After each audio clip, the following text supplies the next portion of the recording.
Hello dear friends, I am Dr. Krishna Murthy from India. In this video, I am going to give you an aerial view of what homeopathy is. Since the birth of homeopathy around 1800 AD, an avalanche of malicious falsehood has been spread that homeopathy is unscientific, and heaps of ridicule and mockery has been cast on homeopathy since Hahnemann's time. All this is both by commercial design and ignorance on the part of the public. They are nipping homeopathy in the bud, which is just blossoming. It has already proved its potential and is promising to cure the human race. And this video is my humble attempt to enlighten the public. The age of homeopathy is 220 years and that of allopathy is 2400 years. The roots of homeopathy are deep down in the foundation of medical science as a whole. So, to understand homeopathy, we have to go to the roots of medicine itself. So, in this short video, I am going to give you a bird's eye view of both the medicine in general and of homeopathy ranging from their birth to date. This video is meant to introduce homeopathy to the layman. So the language of the video is layman's language. In this video, the students and experts of homeopathy may not find the exact definitions of homeopathy that I am going to give in the subsequent videos. In the course of life, man faces many adverse conditions, both physically and socially, that affect his health negatively. Severe cold or heat, sunstrokes, drenching rains, earthquakes, tsunamis, and accidents and injuries are some of the examples of physical adversities. In the same way, frustration, hopelessness, humiliation, fright and shocks, failures in love or business, and bereavement are some of the examples of social or psychological causes of human health derangement. Excessive joy is also a cause of disease. To cure the above diseases, different schools of medicine have evolved since the dawn of civilization. Allopathy, homeopathy, Ayurveda, Unani, acupuncture are some of them to name from the mainstream. There are many methods of medical practices that are authentic and more current among the rustics, and neither they recognized nor supported by the states or the governments. Each of the above methods, above mentioned medical practices, pivots on certain basic principles. For example, the basic principle of acupuncture, the Chinese medicine, is that it cures diseases by stimulating the nerve centers in the sick. The acupuncturist pierces needles at certain specific points in the bodies of the deceased. That is perhaps the unique method of all the medical practices. With the exception of acupuncture, all other medical schools follow two principles. One is the law of similars, or like Cure's line, and which homeopathy alone follows. It has proved to be the most authentic within the short span of time since its inception. The law of contraries or the law of others, which mainly allopathy and some other schools of medicine follow. It is the second principle. I differentiate the above two basic principles of medicine with an experiment in which a person's two hands are burnt in a fire accident. Let us tell him to put his right hand in the cold water and his left hand in lukewarm water, and he will observe that the relief of burning in the right hand is immediate, but the rate of cure is slower in comparison to that of left hand. That is allopathy. Coming to the left hand, which has been put into lukewarm water, the burning pain is initially rather troublesome, but the pain is relieved within 2 or 3 hours. The rate of cure is faster than that of the right hand. No blisters develop. The skin and the tissues below become strong and healthy. And the next day, on waking, he finds that the pain is completely gone. But the little discoloration of the skin remains. That is homeopathy. When you next come across a case of burns, apply lukewarm water, and you yourself can observe the magical effect. What we have to decipher from the above example is, what are the symptoms of the ailments and what should be the qualities of the agents, and to be applied as a curative means. This is the principle. This is the basic principle in medicine, which defines the medical practices into different schools. Every school of medicine depends upon some basic principle, and the understanding becomes clear if you compare the two main schools of the day. In the above case of burns, on the right hand we have applied cold water, which has quite opposite qualities to the ailment, that is allopathy. Etymologically, allo means other, pathy means pathological conditions or ailments. Allopathy applies a medicinal substance that has the opposite qualities or other qualities of the ailments. It does not at all apply a medicinal substance that has the same qualities as that of the disease. Allopathy does not at all apply lukewarm water for the burns. I am juxtaposing allopathy and homeopathy for a better understanding. Now, let us look at the second example, second method, application of cold water on the burns is not the only way of curative method, and the other way, and which is obscure to the world, is application of lukewarm water to the burns. In other words, the application of a medical substance that has the same curative powers as the symptoms of the ailment is called homeopathy. Etymologically, homo means similar or like, pathy means pathological conditions. It means homeopathy, medical substances cure. In homeopathy, medical substances cure the similar symptoms in a diseased person that it produced in a healthy human being. There is homeopathy in nature.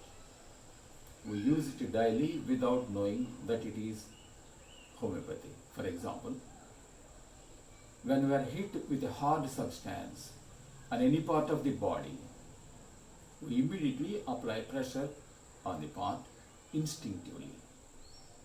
This is what everybody would do. Because of the force of the blow, the bruises develop on the skin, blood clots under the skin in the bruises, and the pressure that we apply on the spot where we received the blow diffuses the blood and prevents the clots of the blood below, and this instinctive application of pressure is homeopathic to the blow. So, in this way, we are using homeopathy without our knowledge, without knowing so. In the same manner, birds and animals use homeopathy instinctively. Cows and goats eat arnica plants when they are injured falling from heights. Arnica is a great remedy for bruises and injuries, and these two methods of healing, allopathy and homeopathy, are known to man since time immemorial. The following dictums from Indian philosophy bear testimony to the authenticity of homeopathy. The first one is Ushnam Ushnena Sithalam. Heat is cooled down by heat alone. And we know that the best and the cheapest, the fastest and the surest way to stop fire in the forest is to start a counter fire along the fire line nearby. Fire in the forest, it is taken from the Fire in the Forest written by Noah Burke. And is it not homeopathic practice? The second dictum is Mullunu Mullutone Tiyali. A thorn in the flesh is to be taken out by another thorn alone. A student of homeopathy must study homeopathic philosophy, and which is profound and most difficult to grasp. So, the better way to have an idea of what philosophy is, there are two branches. Pure philosophy, and the second one is the applied philosophy. Etymologically, philo means love and sophy means wisdom or science. On the whole, philosophy means love for wisdom or knowledge or search for knowledge or the knowledge obtained by research. A philosopher is one who explains life. A philosopher is a constant seeker after truth. These definitions apply to pure philosophy. The second branch is applied philosophy, which explains how to do different things in practice. For example, in education, the educational philosophy teaches us how to teach a child. In the same manner, in medical philosophy, it teaches us how to cure the sick. Homeopathic philosophy puts forward the principles on what to do and what not to do in homeopathic practice. The homeopathic principle, like cures life, is known to medical world since before Christ, but it remained dormant since Hahnemann came on the scene. The history of homeopathy. Let us see the history of homeopathy. Homeopathic ideas were used by Hippocrates, and who lived between 460 and 377 BC, and Paracelsus, a Swiss doctor, who lived between 1493 and 1541, before Samuel Hahnemann. And it was Samuel Hahnemann who gave the name and laid out its principle. And in the late 18th century, and Basil Valentine, a pseudonym of a Benedictine monk, believed and to have lived in 1410, also wrote like this: likes must be cured by means of their likes and not by their contraries, as heat by heat, cold by cold, etc. And whatever Hahnemann ever wrote is of historical medical importance, medical interest, for in spite of all attempts of ignorant and prejudiced time-serving so-called medical historians, they try to retract Hahnemann from his historical importance in medicine. Hahnemann remains one of the four epochal figures in the history of the practice of medicine. They are Hippocrates, he is called the observer, and he lived between 460 and 377 BC in Greece. He is considered the father of medicine, and he acquired the name of the observer. He introduced the art of clinical observation as the necessary basis for pathologic diagnosis. In his time, Christianity was not still born. He defended medicine from the religious superstitions. Though Hippocrates knew the law of similars, he didn't have time to apply it. And he says in his writing, by similar things a disease is produced, and through the application of the life is cured. All his time was spent in fighting against the beliefs and introduction of the clinical observations as the necessary basis for the pathological diagnosis. The second epochal figure in medicine is Galen. He lived in Greece between 130 and 200 AD. Galen is called the disseminator, and he spread with powerful authority the teachings of Hippocrates over the medical world, and he introduced the importance of anatomy and physiology into the practice of medicine. The third epochal figure in medicine is Paracelsus. He lived in Switzerland between the years 1493 and 1541. He is called the assailer. He introduced chemical as well as physical analysis into the practice of medicine. The fourth important person in medical annals is Samuel Hahnemann. He was born in Germany and lived between 1755 and 1943. He is called 1843. He is called the experimenter, and he discovered the symptomatic source of both pathologic and therapeutic diagnosis, and thereby made the practice of medicine scientific, which is homeopathy. That is why Hahnemann is called the father of homeopathy. Not only that, Hahnemann is the godfather of allopathy, because it was he who gave the name to it. He was the greatest experimenter. He proved 19 remedies. According to homeopathy, a substance that causes a symptom of a disease in the healthy people would cure similar symptoms in the sick people. This doctrine is called the similia similibus curantur, or like cures like. Finally, I close this video with the observation